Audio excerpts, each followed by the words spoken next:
Welcome to biomolecules once again.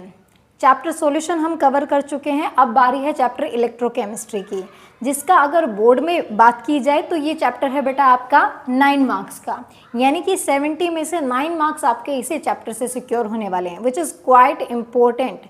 तो अब बात कर लेते हैं कि CBSE ने लेटेस्ट जो सिलेबस रिलीज़ किया है, हालांकि कोई बहुत ज़्यादा चेंजेस नहीं है इसमें प्रीवियस से, तो वो क्या है, इसमें कौन कौन से टॉपिक्स होने वाले हैं, इनको हम कैसे कैसे डिस्कस करने वाले हैं।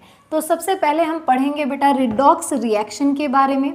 रिडॉक्स रिएक्शन को पढ़ने के बाद हम चलेंगे EMF ऑफ अ सेल की तरफ, कि EMF क्या होता है, उसको डिफाइन कैसे करेंगे, उसको फाइंड आउट कैसे करेंगे किसी भी सेल के लिए। फिर हम देखेंगे कि इलेक्ट्रोड पोटेंशियल स्टैंडर्ड फॉर्म में क्या होता है, यानी कि स्टैंडर्ड इलेक्ट्रोड पोटेंशियल किसे कहते हैं।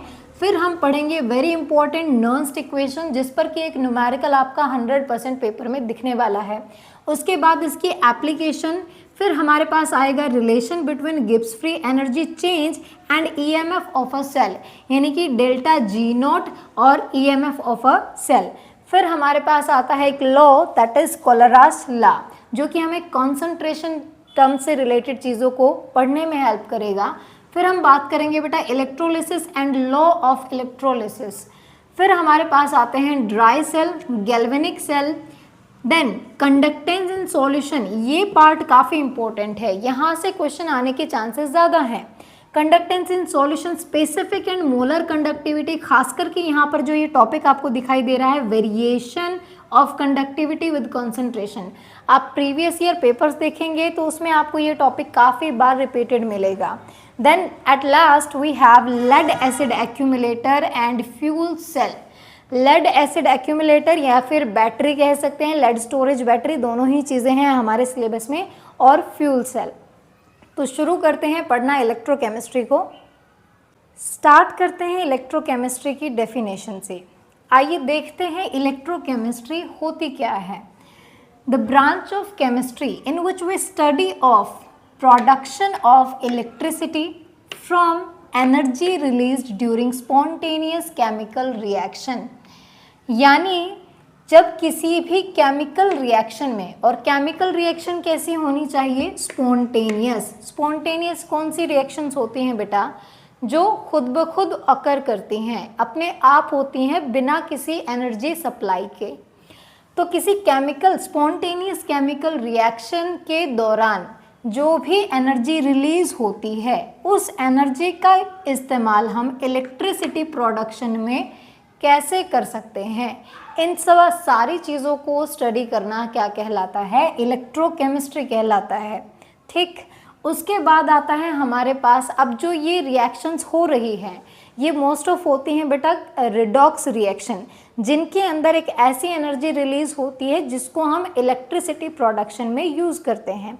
तो उसके लिए जानना ज़रूरी है कि रिडॉक्स रिएक्शन कहते किसको हैं। ऐसी रिएक्शन या फिर ऐसा प्रोसेस जिसमें in which both oxidation and reduction occurs simultaneously, यानी कि ऑक्सीडेशन और रिडक्शन दोनों चीज़ें बराबर चले, यानी इक्वली हो रही हो। एक तरफ ऑक्सीडेशन चल रही है, एक तरफ रिडक्शन चल रही है, दोनों प्रोसेस इक्वली कैरी आउट हो रहे हों, ऐसे प्रोसेस को हम क्या नाम देंगे बेटा, रिडॉक्स रिएक्शन नाम देंगे। अब रिडॉक्स जो वर्ड है वो दो चीज़ों से मिलकर बना है, रिडक्शन प्लस ऑक्सीडेशन, यानी जिसमें दोनों चीज़ें हो रही हैं। तो अभी हमें हमारे लिए जानना ये ज़रूरी है कि रिडक्शन किसे कहते हैं और ऑक्सीडेशन किसे कहते हैं। तो रिडक्शन या पहले है हमारे पास ऑक्सीडेशन। ऑक्सीडेशन कौन सा प्रोसेस है जिसमें लॉस ऑफ इलेक्ट्रॉन हो रहा हो, यानी जो भी एलिमेंट या जो भी एटम और ग्रुप ऑफ एटम इसमें इन्वॉल्व हो रहे हैं, उनके साथ क्या हो रहा हो, लॉस ऑफ इलेक्ट्रॉन। अब देखिए वो 10th क्लास वाली डेफिनेशन हम नहीं करेंगे कि एडिशन ऑफ ऑक्सीजन या फिर लॉस ऑफ हाइड्रोजन, वो अपनी जगह सही है, लेकिन जो चीज़ें हम यहाँ पर पढ़ने जा रहे हैं वहाँ पर बेटा रोल है इलेक्ट्रॉन्स का, क्योंकि हम मेटल्स के बारे में बात करेंगे, ठीक है, अलग अलग स्पीशीज़ के बारे में बात करेंगे। तो ऐसा प्रोसेस जिसमें लॉस ऑफ इलेक्ट्रॉन हो रहा है उसे कहेंगे ऑक्सीडेशन। जैसे एग्जांपल ले लेते हैं, जिंक है, जिंक ने अगर अपने 2 इलेक्ट्रॉन लूज कर दिए तो इस प्रोसेस को मैं क्या कहूँगी, ऑक्सीडेशन कहूँगी। अब इलेक्ट्रॉन लूज करने के बाद किसी भी एटम पर कैसा चार्ज आता है, पॉजिटिव। 2 इलेक्ट्रॉन लूज किए हैं तो कितना चार्ज आएगा, 2 पॉजिटिव आ जाएगा। अब उसके बाद है बेटा रिडक्शन। रिडक्शन क्या होता है, इलेक्ट्रॉन्स को जब कोई भी स्पेशीज या एटम गेन कर लेते हैं तो उस प्रोसेस को कहा जाता है रिडक्शन। एग्जाम्पल देखते हैं, जैसे Cu2 पॉजिटिव यहाँ पर हमारी एक स्पेशीज है, एक आयन है। अगर इसने कहीं से 2 इलेक्ट्रॉन गेन कर लिए तो ये क्या हो जाएगा, न्यूट्रल, क्योंकि गेन करने के बाद कैसा चार्ज आता है, नेगेटिव चार्ज। इसके ऊपर पहले से पॉजिटिव था, नेगेटिव पॉजिटिव एक दूसरे को क्या कर देंगे, न्यूट्रल कर देंगे।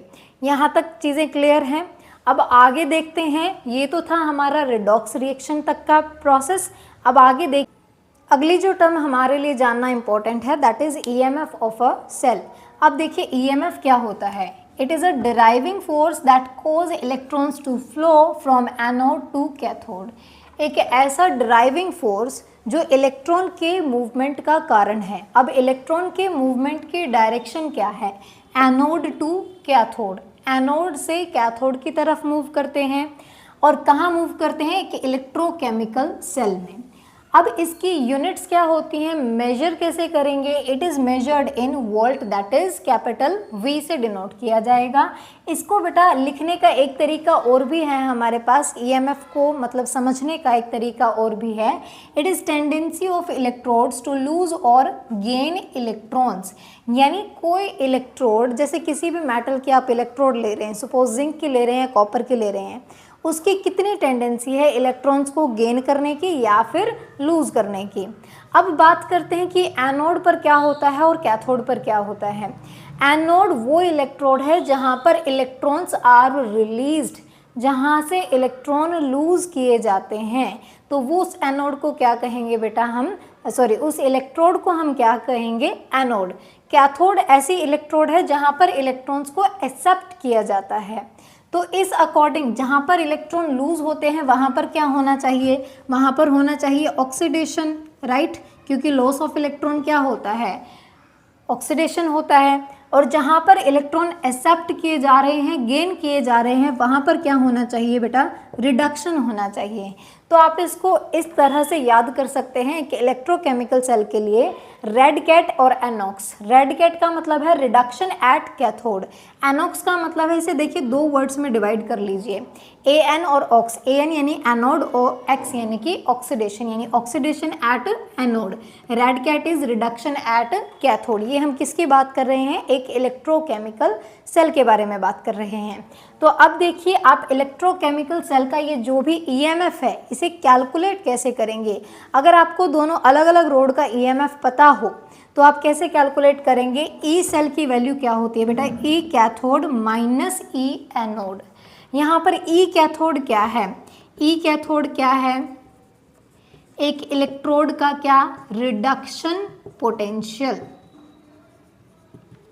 और ई एनोड क्या है, एनोड का रिडक्शन पोटेंशियल।